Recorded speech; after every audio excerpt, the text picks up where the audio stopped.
யாக்கோபு எழுதின பொதுவான நிருபம் 1ஆம் அதிகாரம். யாக்கோபு எழுதின பொதுவான நிருபம் 1ஆம் அதிகாரம். இந்த 1ஆம் அதிகாரத்திலே தொடர்ச்சியாக நாம் பார்த்து வருகிறோம். கடந்த வாரத்திலே 14வது வசனத்தை நாம் பார்த்தோம். அவனவன் தன் சுய இச்சையினாலே இழுக்கப்பட்டு சிக்குண்டு சோதிக்கப்படுகிறார் என்று. இன்றைக்கு அந்த 15வது வசனத்தை வாசித்து அதை தியானித்து இந்த பகுதியை நிறைவு செய்து அடுத்த பகுதிக்குள்ளாக அடுத்த வாரத்தில் நாம் செல்லவிருக்கிறோம். 16வது வசனத்திலிருந்து அடுத்த பகுதிக்குள்ளே நம்ம போக போகிறோம். இந்த 15வது வசனத்தோடு கூட இந்த பகுதி நிறைவடைகிறது. நம்ம எல்லாரும் வழக்கம் போல சேர்ந்து அந்த 15வது வசனத்தை சத்தமாக வாசிக்கலாம். பின்பு இச்சையானது கர்ப்பந்தரித்து பாவத்தை பிறப்பிக்கும், பாவம் பூரணமாகும்போது மரணத்தை பிறப்பிக்கும். போன வாரத்தில் நாம் என்ன பார்த்தோம்? அவனவன் இச்சிக்கப்படுவதற்கு காரணம் அவனவன் தான் பொறுப்பு. தேவன் பொறுப்பு அல்ல, கர்த்தர் அதற்கு பொறுப்பாக முடியாது. எனக்குள் இச்சை வருகிறது என்றால் நான் தான் அதற்கு காரணம், நான் தான் பொறுப்பு.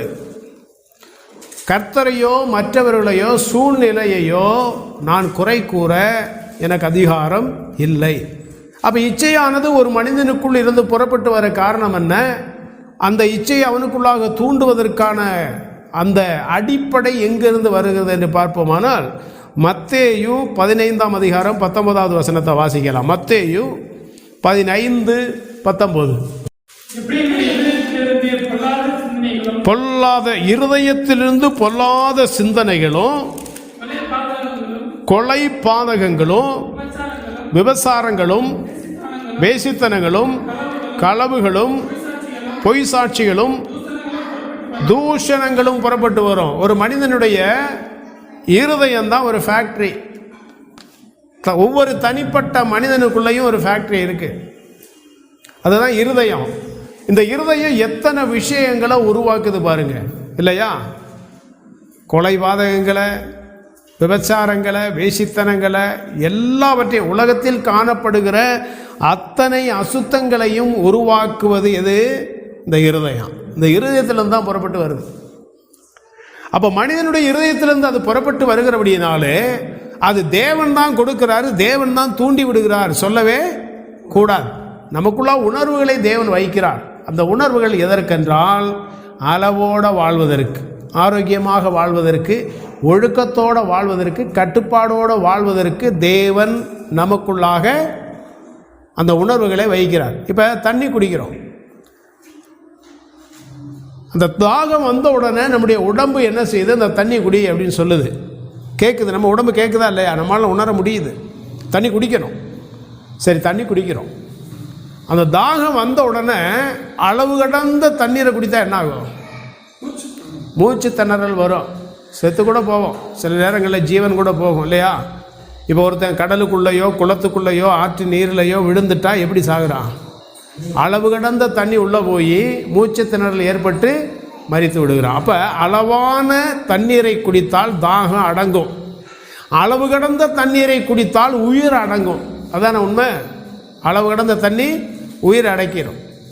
அப்போ தேவன் ஒரு உணர்வை நமக்குள்ளாக வைத்திருக்கிறார் என்றால் இச்சைக்கு இடம் கொடுப்பதற்கு அல்ல, உன் தேவைகளை மட்டும் நியாயமானபடி, ஒழுக்கமானபடி, நீதியானபடி நிறைவேற்றுவதற்காக நமக்குள்ளாக உணர்வுகளை தருகிறார். அப்போ தேவன் தருகிற உணர்வுகள் தவறல்ல, தேவன் தருகிற உணர்வுகளை தவறாக பயன்படுத்துவது தவறு. பிரசங்கில வாசிக்கிறோம், தேவன் மனிதனை செமையானவனாக சிருஷ்டித்தார், அவர்களோ அநேக உபாய தந்திரங்களை தேடிக்கொண்டார்கள். தேவன் மனிதனை எப்படி படைத்தாராம்? செம்மையானவனாக, சரியாகத்தான் படைத்தார். இந்த மனிதன் என்ன செய்தான்? அநேக உபாய தந்திரங்களை, ஏமாத்துறது எப்படி, பொய் சொல்றது எப்படி, திருடுவது எப்படி, அடுத்தனுடைய பொருளை அபகரிப்பது எப்படி, இதுக்கெல்லாம் உட்கார்ந்து திட்டம் போட்டு அநேக உபாய தந்திரங்களை மனிதன் தேடிக்கொண்டான். கர்த்தர் பொறுப்பு அல்ல. அப்போ இந்த யாக்கோபு இதை சொல்லிவிட்டு அடுத்து என்ன கூறுகிறார்? 15வது வசனத்தில் ஒரு உவமை. அது என்ன உதாரணம் அப்படின்னு சொன்னால், ஒரு ஸ்திரீ கர்ப்பம் தரித்து குழந்தையை பெற்றெடுக்கிற ஒரு ஸ்திரீயை இந்த இடத்துல உதாரணமாக கூறுகிறார். நல்லா கவனிக்கணும். நமக்கு இருப்பது கொஞ்ச நேரம்தான். அந்த கொஞ்ச நேரத்திலேயே சிறிது நேரத்திலே தெளிவாக நம்ம வசனங்களை அறிந்து கொள்ளணும். அதான் பரிசுத்த ஆவியானவருடைய விருப்பம். யாக்கோபு சொல்றாரு, பின்பு இச்சையானது. ஒருவன் இழுக்கப்படுறான், ஒருவனுக்குள்ள இச்சை கொஞ்சமாக உருவாகுது. கொஞ்சம் இச்சைக்கு இடம் கொடுத்த உடனே அது என்ன செய்யுது? கர்ப்பம் தரிக்கிறது. பின்பு இச்சையானது கர்ப்பம் தரிக்கிறது. அப்ப கர்ப்பம் தரிக்கிறது என்று சொன்னால் அந்த இச்சையானது அவனுக்குள் உருவாக ஆரம்பிக்கிறது, அவனுக்குள் வேறு கொள்ள ஆரம்பிக்கிறது. ஒரு குழந்தை உருவாகும் போது உடனடியாக அப்படியே பெரிய குழந்தையா உருவாகிறாது. கொஞ்சமாக தான் கருவிலே உருவாகும். அப்படியே அந்த 10 மாதங்கள் கொஞ்சம் கொஞ்சமாக வளர்ந்து வரும். சிறிதாக வளர்ந்து வந்து இந்த உலகத்திலே பிறக்கும். பாவம் அப்படித்தான்.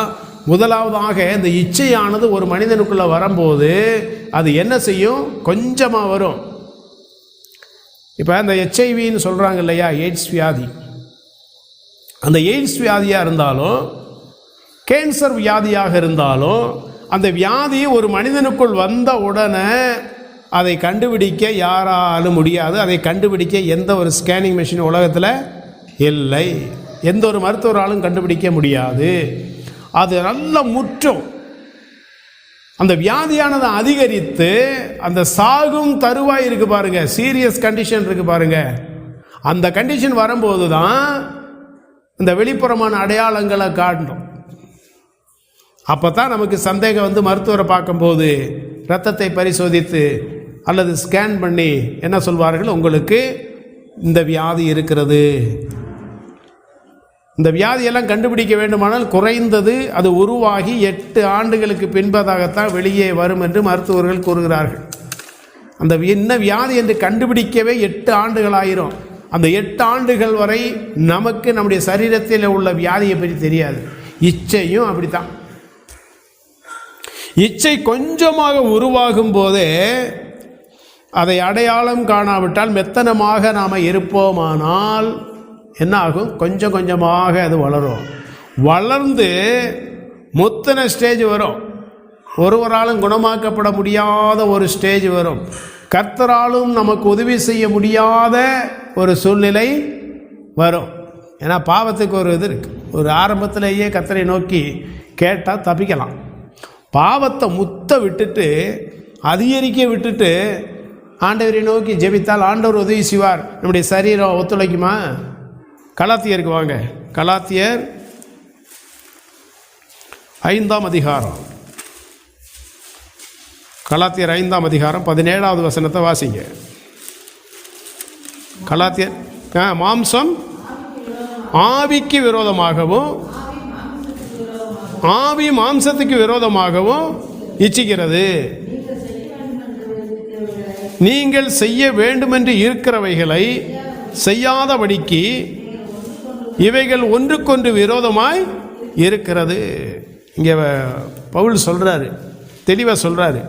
மாம்சம் ஆவிக்கு விரோதமாகவும் ஆவி மாம்சத்துக்கு விரோதமாகவும் இச்சிக்கிறது. அப்படின்னா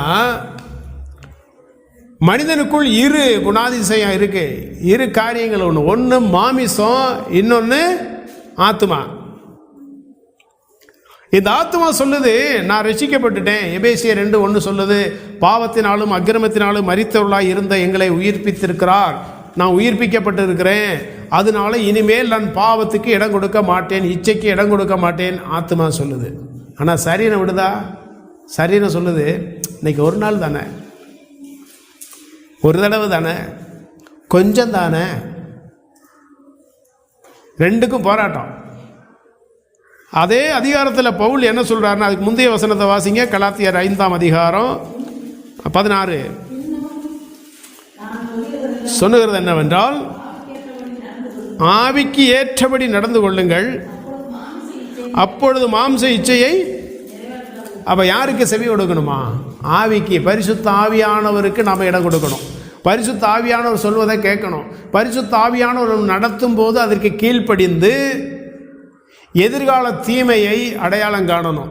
இந்த இச்சைக்கு நான் இடம் கொடுத்தா எதிர்காலம் என்ன ஆகும், பாவத்திற்கு இடம் கொடுத்தா எதிர்காலத்தில் நான் என்ன ஆவேன், என் வாழ்க்கையே சீரழிந்து போகும், தேவனோடு உள்ள உறவு இல்லாமல் போகும், உறவு பாதிக்கப்படும். இதை சிந்திக்கணும். அப்போ யாக்கோபு என்ன சொல்கிறாருன்னா, இச்சையானது கர்ப்பம் தரிக்கும் போதே, அந்த கர்ப்பம் தரிப்பதற்கு முன்பதாகவே அது உருவாகுவதை தடுத்துரு, அதுக்கு எதிர்த்து போராடு, அது எதிர்த்து உனக்குள்ளாக அதை உருவாக நீ இடம் கொடுக்க கூடாது.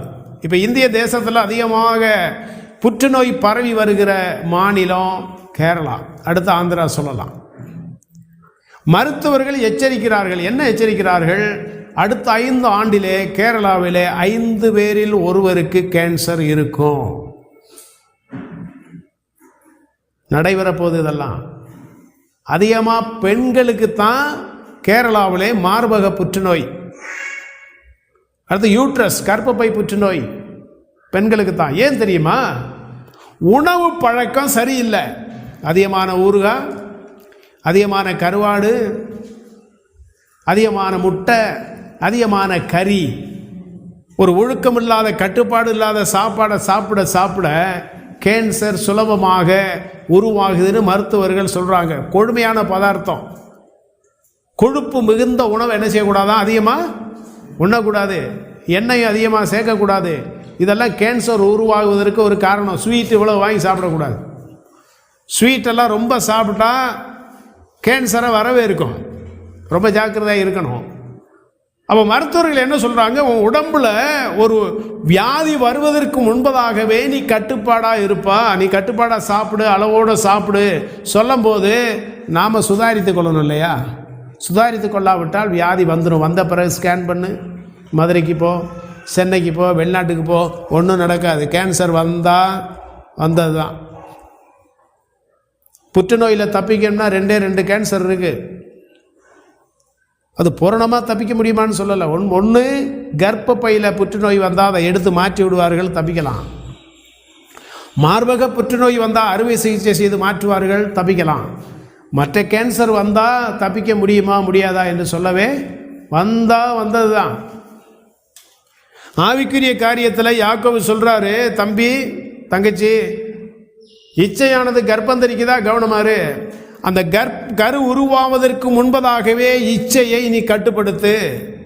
உருவாகி விட்டால், வளர்ந்து விட்டால் அதை என்ன செய்ய முடியாது, அழிக்க முடியவே முடியாது. அநேகர் வயிற்றில் குழந்தை இருக்கும்போதே அது கருக்கலைப்பு செய்கிறார் இல்லையா? உசலம்பட்டி பகுதி தமிழகத்தில் ரொம்ப ஃபேமஸ். ஒரு காலத்தில் வயிற்றில் இருக்கும்போதே பெண் குழந்தையாக இருந்தால் கலைச்சிருவோன்னு பார்ப்பான். அந்த நாட்களில் ஸ்கேன் இல்லை. பிறந்ததுக்கு பிறகு என்ன பண்ணுவான், நெல் எடுத்து மூக்கில் போட்டு கொலை பண்ணிடுவான். நிறைய நடந்தது. இன்றைக்கி அது இல்லை, நல்ல மாற்றம் வந்திருக்கு. இப்போ தமிழகத்தில் பெண்கள் குறைவு, ஆண்கள் தான் அதிகம். பெண் கிடைக்கிறது ரொம்ப கஷ்டமாக இருக்குது. ஏன்? பெண் பிள்ளைகள் குறைவு. இப்போ அந்த மாதிரி பெண் சிசுவை கொலை செய்கிறதெல்லாம் நிறுத்தி இருக்கிறாங்க. சில பேர் அப்போ கருவிலேயே குழந்தையை கலைத்து விடுகிறாங்க. ஆனால் ஒரு 7 மாதம் 8 மாதம் ஆகிவிட்டால் அந்த கருவை கலைக்க முடியவே முடியாது. குறிப்பிட்ட ஒரு மாதங்கள் தான். பாவமும் அப்படி தான், இச்சை அப்படி தான். இச்சை உருவாகும் போதே கட்டுப்படுத்தாவிட்டால் குறிப்பிட்ட நாளுக்கு பின்பு அதை கொலை செய்ய முடியவே. என்னதான் ஜெபம் பண்ணாலும், எவ்வளோதான் வேத வசனத்தை கேட்டாலும் உள்ள கிரியை செய்யும். உள்ள கிரியை செய்துக்கிட்டு இருக்கோம். அதுக்கு தான் யாக்கோபு சொல்கிறாரு, கர்ப்பம் தரிக்க விடாத, ரொம்ப ஜாக்கிரதையாரு. வருவோம் அப்போ யாக்கோபு 1ஆம் அதிகாரம் 15ஆம் வசனம். பின்பு இச்சையானது கர்ப்பம் தரித்து பாவத்தை பரப்பிக்கும். ஒரு ஸ்திரீயினுடைய வயிற்றிலே குழந்தை உருவானால் எதை பரப்பிக்கும்? குழந்தை தான் இல்லையா? அந்த குழந்தை பிறந்த பின்பு அது வளர்ந்து ஆளாகி வயதாகி எங்கே போகுது? மரணத்துக்கு தான். மரணம்தான். ஒரு முறை மரிப்பதும் பின்பு நியாய தீர்ப்படைவதும் மனிதனுக்கு நியமிக்கப்பட்டிருக்கு இல்லையா? இப்போ ஸ்திரீயினிடத்தில் பிறக்கிற எவனோ, வேதம் சொல்லுது, ஸ்திரீயினிடத்தில் பிறக்கிற எவனோ நிச்சயமாய் மரணத்தை சந்தித்து தான் ஆகணும். இப்போ இச்சையானது ஒரு மனிதனுக்குள்ள உருவாகி அது கொஞ்சம் கொஞ்சமாக வளர்ந்து அது முற்றும் போது எதை பிறக்க செய்யுமா? பாவத்தை பாவம் பூரணமாகும் போது மரணத்தை, அந்த பாவம் பூரணமான உடனே என்ன பிறக்குது? ஆவிக்குரிய மரணம் சம்பவிக்குது. ஆவிக்குரிய மரணம் சம்பவிக்குது. புதிய ஏற்பாட்டில் 1 கொரிந்தியர் 11 அதிகாரத்தில் பவுல் சொல்லுகிறாரு, 5ஆம் அதிகாரத்திலையும் பவுல் சொல்லுகிறார், ஒருவேளை ரட்சிக்கப்பட்ட ஒரு விசுவாசி இச்சையில் விழுந்து தப்பிக்க முடியாதபடிக்கு, வெளியில் வர முடியாதபடிக்கு இருந்தால் அவனுடைய ஆத்தும நன்மைக்காக தேவன் அவனுக்கு ஒருவேளை சரீர மரணத்தை அனுமதிப்பார்.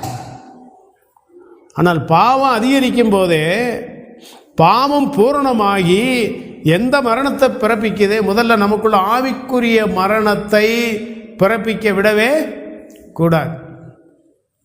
அந்த ஆவிக்குரிய மரணம் என்று சொன்னால் என்ன? மரித்தவனுக்கு தன்னை சுற்றி நடக்கிறது ஏதாவது தெரியுமா? செயலற்று இருப்பான். ஆவிக்குரிய ஒரு மனிதனுக்குள் ரட்சிக்கப்பட்ட பின்பு இச்சையானது கர்ப்பந்தரித்து அது பூரணமாகி பாவத்தை பிறப்பிக்கும் போது அங்கே என்ன நடக்கிறது என்றால், ஆவிக்குரிய வாழ்க்கையில் செத்து போகிறான் அப்படின்னு சொன்னால் அவனால் தேவனுக்காக செயல்பட முடியவே முடியாது. தேவனுக்காக செயலாற்ற முடியாது. ஒரு பயனற்ற பாத்திரமாக மாறிவிடுவான். அப்போ யாக்கோபு எச்சரிக்கிறார், பாவம் பூரணமாகும் போது மரணத்தை பிறப்பிக்கும். அப்போ இதுக்கு என்ன செய்யலாம் என்பதை மட்டும் ஒரு சில வசனங்களை நம்ம பார்த்து இந்த பகுதியை நம்ம நிறைவு செய்ய இருக்கிறோம். எபேசியர் 4ஆம் அதிகாரம் 22வது வசனத்துக்கு வருவோம். எபேசியர் 4ஆம் அதிகாரம் கலாத்தியருக்கு அடுத்து வரும். எபேசியர் 4ஆம் அதிகாரம் 22வது வசனத்தை வாசிக்கலாம். அந்தப்படி முந்தின நடக்கைக்குரிய மோசம் போக்கும் இச்சைகளாலே கெட்டு போகிற பழைய மனுஷனை நீங்கள் களைந்து போட்டு, நீங்களும் நானும் ரட்சிக்கப்படுவதற்கு முன்பதாக இருந்த நிலைமையை பவுல் சொல்றாரு. நீங்களும் நானும் ரட்சிக்கப்படுவதற்கு முன்பதாக பழைய மனிதன். ஆனால் ரட்சிக்கப்பட்ட போது வேதம் என்ன சொல்லுது? 2 கொரிந்தியர் 5:17, ஒருவன் கிறிஸ்துவுக்குள் இருந்தால் அவன் புது சிருஷ்டியாக இருக்கிறான், பழையவைகள் ஒழிந்து போயின, எல்லாம் புதிதாயின. அப்போ நீங்கள் நானும் புதிதாக்கப்பட்டு இருக்கிறோம், புது மனிதனாக மாற்றப்பட்டு இருக்கிறோம். புது மனிதனாக மாற்றப்பட்டு இருக்கும் போது பழைய மனிதனுக்கு அங்கே இடமே இருக்கக்கூடாது. பழைய மனிதனுக்கு அங்கே இடம் இருக்கவே கூடாது, இல்லையா? இப்போ ஒரு கார் இருக்கு. நாங்கள் கூட ஒரு முறை காரை போய் இடிச்சிட்டோம். அந்த கார் ஒரு சிகப்பு கார் வச்சுருந்தோம், இடிச்சிட்டோம். முன்னால் கொஞ்சம், முன்னாடியெல்லாம் கொஞ்சம் சேதமடைஞ்சிருச்சு. அதை கொண்டு போய் இங்கே இந்த ஊரில் கண்ணன் அப்படின்னு ஒருத்தர் இருக்கார், அவர்கிட்ட கொடுத்தோம். அவர் வேலை முடித்து கூப்பிட்டாரு. வேலை முடித்து கூப்பிட்டு போய் பார்க்குறோம், அந்த நெளிந்த அடையாளமே இல்லை. பெயிண்டிங் முடித்து பார்க்குறோம், கார் புதிய கார் மாதிரியே இருக்குது, ஆக்சிடென்ட் ஆன மாதிரியே இல்லை. நீங்களும் நானும் புதிதாக மாற்றப்பட்டு இருக்கிறோம். பழைய மனுஷனுக்குடைய அடையாளங்கள் நமக்குள்ளே இருக்கவே கூடாது. நமக்கு அப்பப்போது வருது, வரலைன்னு சொல்ல முடியாது, யாராலும் சொல்ல முடியாது. ஏதாவது ஒரு பிரச்சனை வந்துட்டா நான் யார் தெரியுமா அப்படின்னு கேட்டுடுறோம். அப்பயே பழைய மனுஷன் உள்ளே இருக்காருன்னு அர்த்தம். பழைய மனிதன் என்னிடத்துல இல்லை, பழைய மனுஷனுடைய குணாதிசயங்கள் எனக்குள்ளே இல்லை அப்படின்னு சொன்னால் அது விசுவாசியாக இருந்தாலும் ஊழியக்காரனாக இருந்தாலும் பொய்யன் அப்படின்னு நான் சொல்லலை, பைபிள் சொல்லுது. 1 யோவானில் வாசிக்கிறோம், நமக்குள் பாவம் இல்லை என்போமானால் நம்மை நாமே வஞ்சிக்கிறவர்களாக இருப்போம், பொய் சொல்லுகிறவர்களாக இருப்போம்னு போட்டிருக்கு, இல்லையா? அப்போ எவ்வளோ பெரிய ஊழியனாக இருந்தாலும், எவ்வளோ பெரிய விசுவாசியாக இருந்தாலும் அவ்வப்போது பழைய மனிதன் தலை தூக்குறான். அப்போ பவுல் சொல்கிறாரு, அப்படிப்பட்ட பழைய மனிதனை நீங்கள் களைந்து போட்டால் இச்சைக்கு இடம் கொடுக்க வேண்டிய அவசியம் இல்லை. பழைய மனிதனை தலை தூக்க விட்டால், அவனை ஆளுகை செய்ய விட்டால், இச்சையானது நமக்குள்ள கர்ப்பந்தரித்து மரணத்தை பிறப்பிக்கும், பாவத்தை பூர்ணமடைய செய்யும். அடுத்து அந்த 22ஆம் வசனத்தை வாசித்துட்டோம். அடுத்து 24ஆம் வசனம், மெய்யான நீதியிலும் பரிசுத்தத்திலும் தேவனுடைய சாயலாக சிருஷ்டிக்கப்பட்ட புதிய மனுஷனை தரித்து கொள்ளுங்கள். பழைய மனுஷனை கலந்து போட்டு, சட்டை அழுக்காயிருச்சா கலத்தி போட்டுருக்கு, புது சட்டை எடுத்து போடு. பழைய மனிதனை நீ கலைந்து போட்டுட்டு அப்படியே விட்டுறக்கூடாது, புதிய மனிதனை. அப்படி என்றால் பழைய மனிதனுடைய சுபாவங்களை விட்டுவிட்டு புதிய மனிதனுக்கான சுபாவங்களை நீ பின்பற்றணும். புதிய மனிதனுடைய குணாதிசயம் உன்னில் வெளிப்படணும். புதிய மனிதனுடைய குணாதிசயம் வெளிப்படும் போது உனக்குள் இச்சை வருவதற்கு வாய்ப்பு வந்தாலும் நீ கட்டுப்படுத்துவாய். அந்த இச்சைகளை என்ன செய்வாய்? மேற்கொள்ளுவாய். அந்த இச்சைகளை காலின் கீழே போட்டு நீ மிதிக்க உன்னால முடியும். அப்படி நீ செய்ய வேண்டிய விஷயம், பழைய மனிதனை களைந்து போட்டு புதிய மனிதனை தரித்து கொள்ளணும், இல்லையா? இன்னும் ஒரு வசனம் கூட, அந்த 31வது வசனம், அதே எபேசியர் 4:31, சகலவிதமான கசப்பும் கோபமும் மூர்க்கமும் கூக்குரலும் தூஷணமும் மற்ற எந்த துர்க்குணமும் உங்களை விட்டு நீங்காட்டி என்ன ஆகும்? இவ்வளவு பொருள் நமக்குள்ளே இருந்தால் இச்சையானது என்ன செய்யும்? ஈஸியாக, நானும் அவன் சொந்தக்காரன் தானே, நம்மெல்லாம் ஒரே ஆளுங்க தானே, நம்மெல்லாம் ஒரு தெருவில் இருக்கோம், என்னையும் சேர்த்துக்கிற மாட்டியா? வருவான்ல, என்னப்பா ஒரே சமுதாயம், சாதிசனமாக இருக்கும், என்னையும் சேர்த்துக்கோ, வருமா இல்லையா? இத்தனை துர்க்குணங்கள் நமக்குள்ளே இருக்கும்போது இச்சை என்ன செய்யும்? நானும் உன் சொந்தக்காரன் தான் உள்ளே வந்துடும். அதுக்கு தான் பவுல் சொல்கிறாரு, இப்போ யாக்கோவு சொன்ன காரியங்களுக்கு பவுல் சப்போர்ட் பண்ணுறாரு, பவுல் சொன்ன காரியங்களுக்கு யாக்கோவு சப்போர்ட் பண்ணுறாரு. அப்போ எல்லாம் தேவனுடைய வார்த்தை. அப்போ இந்த தேவனுடைய வார்த்தைகள் நம்ம எச்சரிக்குது. இச்சையானது உனக்குள்ளாக இருந்து வெளியேற வேண்டுமானால் நீ என்ன செய்யணும்? முதலாவதாக பழைய மனிதனுக்கு முக்கியத்துவம் கொடுக்கக்கூடாது, புதிய மனிதனுக்கு தான் முக்கியத்துவம் கொடுக்கணும். ஏதாவது ஒரு பிரச்சனை வரும்போது தான் தெரியும் நான் பழைய மனுஷனா புதிய மனுஷனா அப்படின்னு தெரியும். குடும்பத்துக்குள்ளே பார்க்கலாம், தனிப்பட்ட வாழ்க்கையில் பார்க்கலாம், இல்லையா? கோபம் வருது பாருங்க, தகாத வார்த்தைகள் நமக்குள்ளே வருது பாருங்க. அப்போ நம்ம என்ன காட்டுறோம்? எனக்குள் பழைய மனிதன் இருக்கிறான், அதுக்கு சந்தேகமே இல்லை. எனக்குள் பழைய மனிதன் இருந்தால் எனக்குள் இச்சையும் இருக்கிறது என்று பொருள், அதுக்கு சந்தேகமே இல்லை. இப்போ இச்சையை வளர விடக்கூடாது, ரொம்ப ஜாக்கிரதையோட. ஒரே ஒரு வசனத்தை வாசித்து நிறைவு செய்யலாம். கொலோசேயர் 3:8 வசனம். கொலோசேயர் 3:8 வசனம்.